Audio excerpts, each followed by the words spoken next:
त्यासाठी 24ला आपण 1 पासून ते 24 पर्यंतच्या संख्यांनी वेगवेगळे भागले।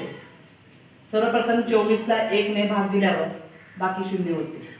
24ला 2 ने भाग दिल्यावर सुद्धा बाकी 0 होते।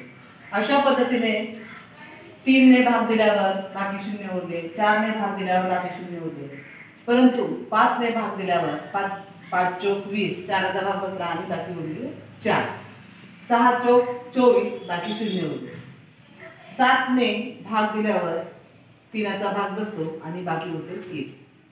अशा पद्धतीने आपण भाग देऊन बघितल्यानंतर ह्या ज्या गोलातल्या संख्या आहेत 1 ने भाग देताना 24ला 2 ने, 3 ने, 4 ने, 6 ने भाग दिल्यावर बाकी 0 उरलेली आहे। तसंच 24ला 8 ने भाग दिल्यावर 24ला 12 ने भाग दिल्यावर बाकी 0 उरते आणि 24ला 24 ने भाग दिल्यावर बाकी 0 उरलेली। म्हणजे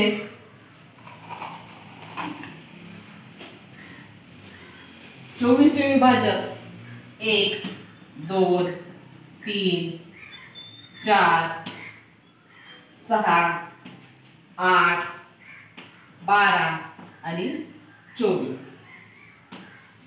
या सर्व संख्यांनी 24ला भाग दिल्यानंतर बाकी 0 उरते, म्हणून या सर्व संख्या 24च्या विभाजक आहेत।